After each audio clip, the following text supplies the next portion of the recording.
Salut à tous, les amis.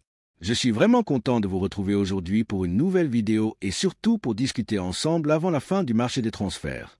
Nous sommes déjà le 16 août et beaucoup d'entre vous se posent la même question. Mais que se passe-t-il? Est-ce qu'il va encore y avoir des recrues? Est-ce que le Real Madrid ou les autres clubs vont encore bouger? Ou bien est-ce que tout est déjà réglé et figé? C'est normal de se poser la question, car il faut reconnaître que le mois de juillet a été extrêmement intense. On a eu droit à énormément de nouvelles concernant les transferts, les rumeurs, les confirmations. Bref, un flot continu d'informations. Il faut aussi rappeler que la première partie de juillet coïncidait avec la meilleure phase du mondial, et cela a contribué à créer une atmosphère d'excitation énorme, un vrai sentiment de hype général. En revanche, ce mois d'août paraît bien plus calme. Oui, il y a toujours quelques bruits de couloir, des discussions ici et là, mais dans l'ensemble, il ne se passe pas grand-chose de vraiment marquant. Pour être honnête, l'événement le plus excitant de ces derniers jours, ça a tout simplement été la présentation officielle de Mastantuono, et à part ça, pas grand-chose. D'ailleurs, à propos de Mastantuono, je vais revenir rapidement sur certaines déclarations. J'évoquerai quelques mots prononcés par Laporta, par Tebas et bien sûr par Mastantuono lui-même. Mais avant d'en arriver à ce sujet, je voudrais aussi aborder le cas Konaté. Mais laissez-moi vous dire une chose. Hier, j'ai lu un commentaire laissé par l'un d'entre vous, et croyez-moi, j'ai l'habitude des critiques, des reproches et des commentaires parfois assez durs. Après autant d'années sur YouTube, on finit par tout voir. Mais ce message-là m'a quand même interpellé, parce qu'il me semblait totalement disproportionné. En gros, la personne m'écrivait quelque chose du genre « J, tu fais le malin, arrête de tourner tes vidéos dans la voiture et fais ça de manière professionnelle. » Alors, soyons clairs, depuis mes débuts sur YouTube, il est arrivé, à de très rares occasions, que je dois enregistrer mes vidéos en dehors de mon décor habituel.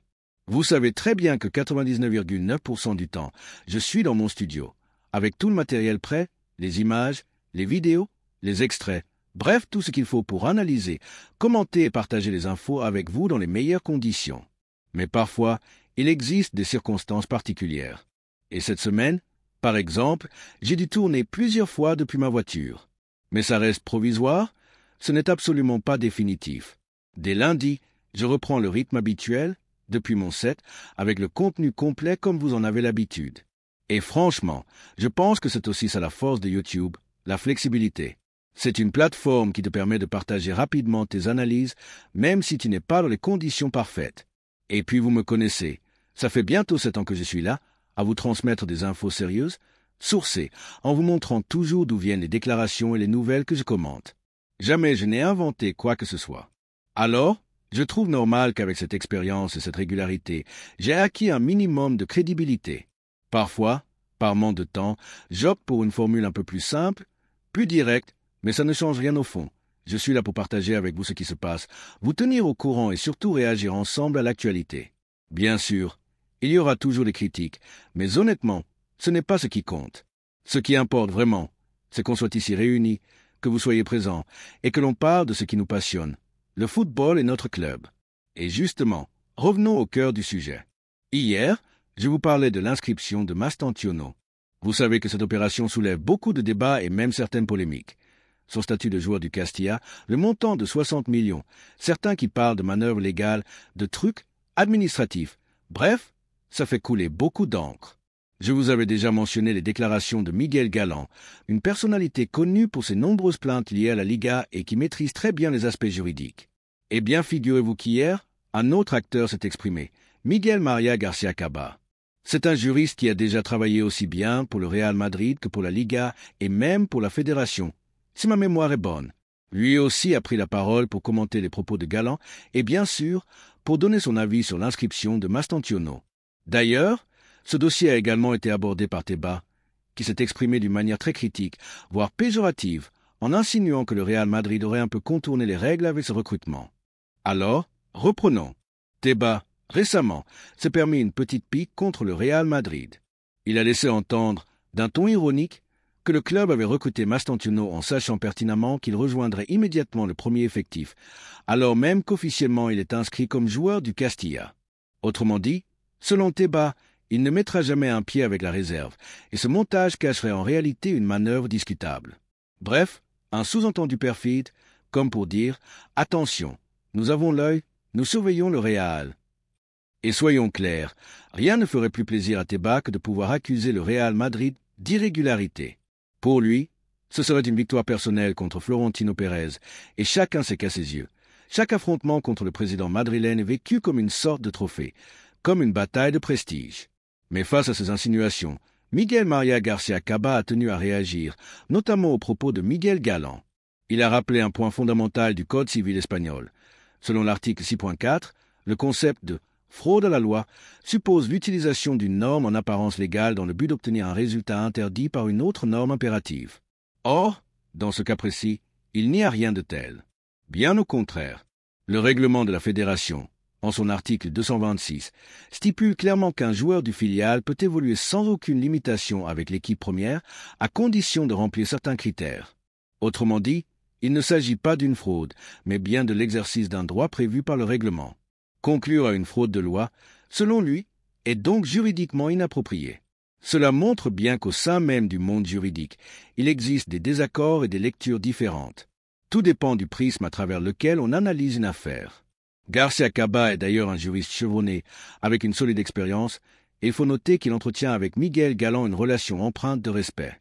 Sur les réseaux sociaux, chacun reconnaît les compétences de l'autre, même s'ils ne partagent pas les mêmes conclusions. Cette courtoisie entre professionnels mérite au moins d'être saluée, car dans un climat aussi tendu, ce n'est pas si fréquent. Pour ma part, je trouve la position de García Caba plus convaincante. Il n'y a pas matière à créer une polémique démesurée autour de Mastantuono. D'autant que, soyons honnêtes, le FC Barcelone pourrait très bien utiliser exactement la même procédure cette saison pour enregistrer l'un de ses jeunes, un certain Rooney. Donc, avant de pointer du doigt le Real Madrid, mieux vaudrait éviter de cracher trop haut, car cela pourrait bien se retourner contre eux. Et puis, comme si ça ne suffisait pas, certains ont même essayé de lancer une polémique ridicule sur le fait que Mastantuono conduisait une voiture de son arrivée. Mais enfin, à 17 ans, en Argentine, il est tout à fait légal d'obtenir un permis de conduire. Et comme l'Argentine a un accord de réciprocité avec l'Espagne, le permis argentin peut être échangé dans un délai de 90 jours. Donc, pendant cette période, le joueur peut parfaitement circuler légalement en Espagne. En clair, il n'y a aucun problème. Pourtant, certains ont sauté sur cette anecdote uniquement dans l'espoir de trouver un prétexte pour attaquer le Real ou déstabiliser ce jeune joueur. C'est bien la preuve que la guerre médiatique et politique contre le Real Madrid ne connaît aucun répit. On cherche la moindre faille, le moindre détail insignifiant, pour essayer d'en faire une affaire d'État. Mais il faut bien se rendre à l'évidence. Nous sommes face à une hostilité permanente, une lutte où tout est bon pour tenter d'affaiblir le club. Et franchement, c'est hallucinant. Parce que de l'autre côté, on parle du FC Barcelone, un club empêtré dans d'innombrables affaires. Rappelons-le, Lewandowski et Koundé ont été inscrits de manière contestée. L'ombre du scandale Negreira plane toujours. Il y a l'affaire Dani Olmo, les problèmes de contrat avec Ter Stegen et Inaki Peña, les fameuses palancas financières douteuses, les dossiers liés à Mediapro, et maintenant même ce projet insensé de jouer un Villarreal-Barça à Miami. La liste est interminable. Et malgré tout ça, ils osent s'indigner du cas Mastantuono? Franchement, il y a de quoi se demander ce qu'ils fument là-bas. Et justement, parlons de ce match à Miami. Hier, Tebas a déclaré qu'il espérait que la rencontre Villarreal-Barça puisse avoir lieu aux États-Unis. Mais son ton, loin d'être affirmatif, laissait clairement entendre que ce n'était pas gagné. Pourquoi? Parce qu'il reste de nombreux obstacles institutionnels. Ce projet doit être validé non seulement par le CSD, Consejo Superior de Deportes, mais aussi par l'UEFA et surtout par la FIFA. Or, on sait déjà que ces freins à l'UEFA n'est plus vraiment sur la même ligne que Tebas. Leur alliance de circonstances contre la Superliga a volé en éclats depuis que ces freins s'est rapproché de ce projet pour négocier directement. Quant à la FIFA, il est pratiquement certain qu'elle ne donnera jamais son feu vert. Car Infantino, son président, entretient une excellente relation avec Florentino Pérez. Mais au-delà des affinités, c'est aussi une question de droit. L'argumentaire que présentera le Real Madrid sera juridiquement solide et rien ne pourra justifier ce déplacement de Mats.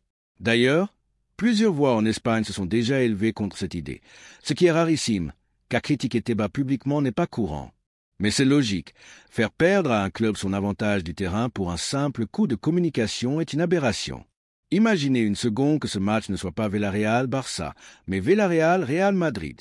Croyez-vous que la direction de Villarreal accepterait cela avec le sourire? Certainement pas. Elle hurlerait au scandale, dénoncerait une atteinte à l'équité sportive et crierait sur tous les toits qu'on leur vole leur chance. Mais comme c'est face au Barça, certains font semblant d'applaudir. C'est pathétique. Mais comme il s'agit du FC Barcelone, tout semble permis et tout le monde paraît satisfait. Comme si rien n'était problématique.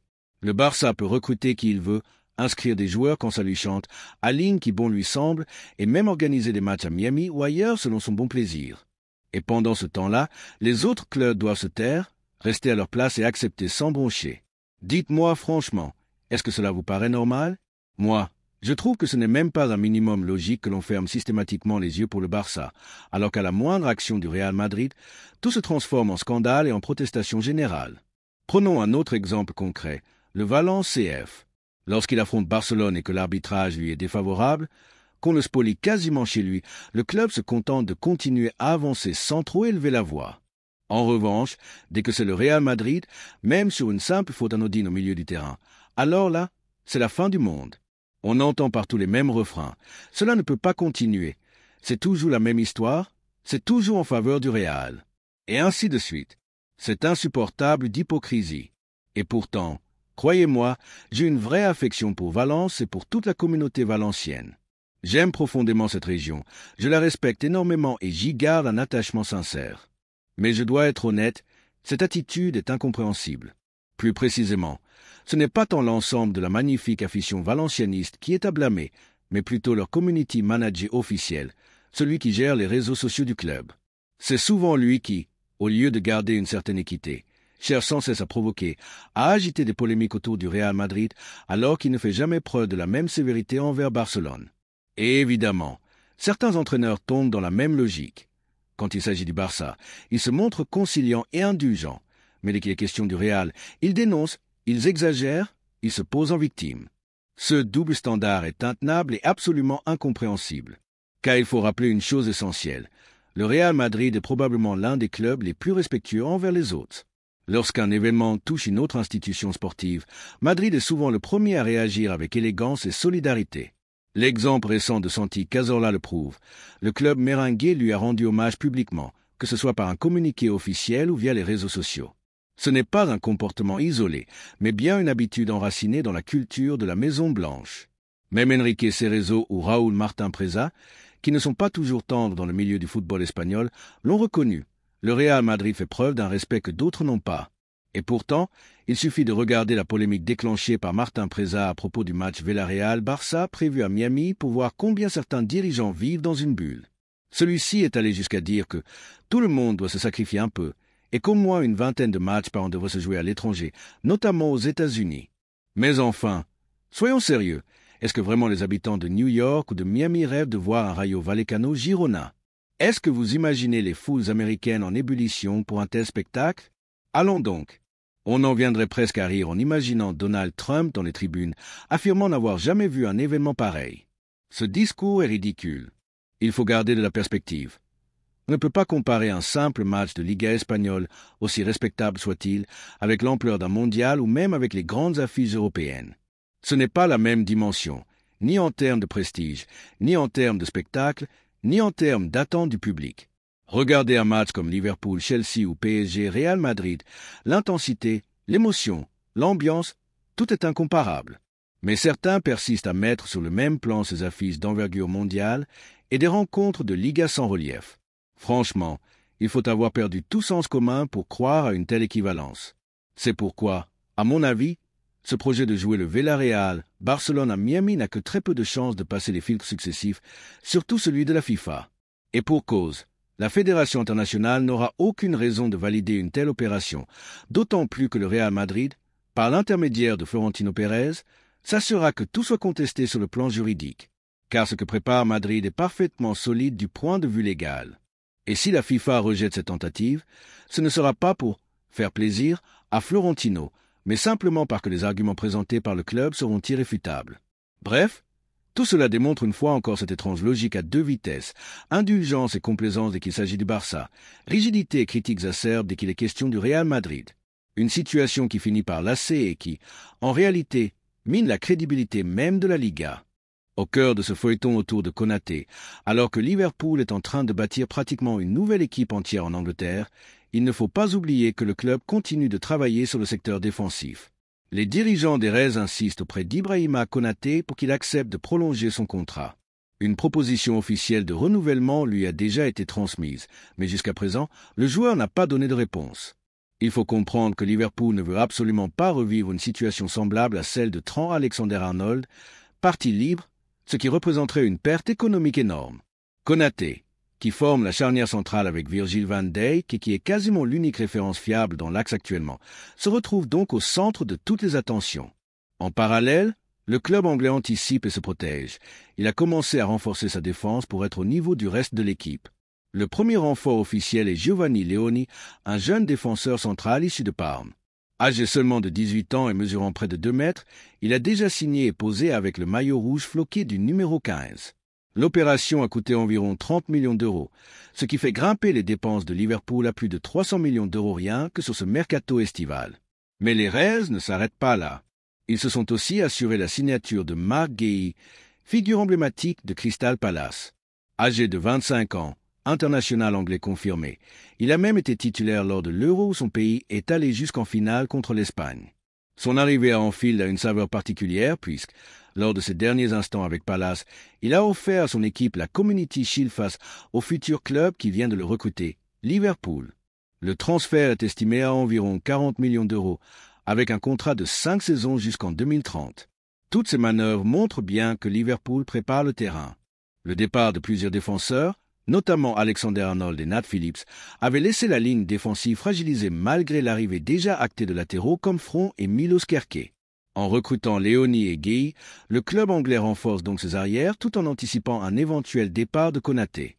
Cette dynamique ouvre forcément des perspectives pour le Real Madrid. Beaucoup estiment que le processus qui pourrait amener Konaté à rejoindre les Madrilènes est désormais lancé. D'ailleurs, le journaliste José Félix Diaz, dans un échange avec Ruben Martin, a confirmé que le Real Madrid reste attentif et qu'une place dans l'effectif est prévue pour accueillir un nouveau défenseur si la situation se décante. Liverpool, de son côté, fait face à une vraie problématique. Plusieurs de ses centraux sont blessés, Joe Gomez et un autre défenseur cité dans l'article, ce qui accentue la nécessité de recruter. Konaté et Van Dijk sont actuellement les seuls disponibles. Cela explique les mouvements rapides du club sur le marché. Leoni et Guéhi ne sont pas seulement des renforts pour l'avenir, mais également une sécurité immédiate dans une zone où Liverpool est en difficulté. Selon des sources proches du club, Liverpool est conscient depuis un an déjà que Konaté envisageait une sortie, avec même des offres reçues lors du dernier hiver. La nouvelle tentative de prolongation n'est donc peut-être qu'un ultime barreau d'honneur. Si le joueur refuse, la voie vers le Real Madrid pourrait être grande ouverte. Enfin, tout cela s'inscrit dans un mercato où Liverpool agit comme l'un des acteurs majeurs de l'été, n'hésitant pas à investir massivement. Même si certaines opérations, comme le dossier Alexander-Isak estimé à près de 140 millions d'euros, se compliquent, le club n'hésite pas à engager des sommes colossales pour remodeler son effectif.